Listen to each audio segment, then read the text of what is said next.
Sister, wewe mwenye shati ya udongo samani kidogo na maongezi na wewe. Nisubiri hapo dada. Samani sogea hivi ngoja gari lipite hapo. Sorry, dakika moja tu sister. Habari yako dada? Salama. Mzima. Mzima. Samani naitwa MC Raju. Okay. Nimetokea mkoani, nimetokea Mbeya. Actually nimekuja hapa sasa. Nilikuwa naulizia wewe si ni mwenyeji maeneo haya lakini? Yeah, mimi ni mwenyeji nakaa mtaa mbele tu hapa. Okay, sasa nina shida ya sehemu ya kulala leo. Maana mimi ni mgeni maeneo hapa. Unaweza ukanisaidia namna? Yaani kivipi, sehemu ya kulala ya bure, ya kulipia? Sikuelewi.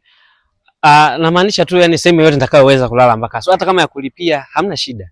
Okay. Kama ni hivyo kuna lodge hapa ninapoelekea mimi. Ndio. Ukikata tu hivi kidogo mtaa wa kwanza wameandika Statistic Lodge pale. Okay. Unaweza kaenda pale watakupa hiyo huduma. Sawa. Pazuri lakini sister? Ni pazuri. Sijawahi kuingia ndani lakini nadhani patakuwa pazuri. Okay, sawa, hamna shida sister. Okay, sister, sorry mara moja tena. Sorry, na samani nakusumbua. Nimepata rafiki yangu anasubiria hapo muda mrefu. Okay. Sorry sister, dakika moja tu Dakika moja tunamalizia na kuja. Sorry lakini. Sister samani lakini kama usijisikie labda vibaya nikikwambia hivi. Yaani kiukweli sister, licha ya kwamba kweli nahitaji sehemu ya kulala ila hata wewe mwenyewe nimekuelewa. Usijali, mimi ni mtu mwema tu. Yaani umenielewa? Nimekuelewa. Umeelewaje yani?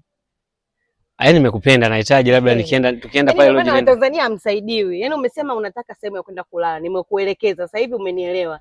Acheni tamaa kakaangu. Haya maisha yanakuja kufa. Sister, kwani kuna ubaya gani?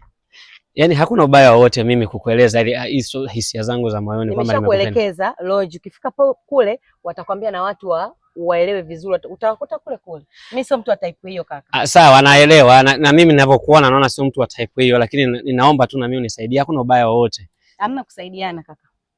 Sister. Hamna, afu mimi sio mtu wa mambo hayo. Yaani mambo hayo ya mtu yaani sio mambo yangu. Asante.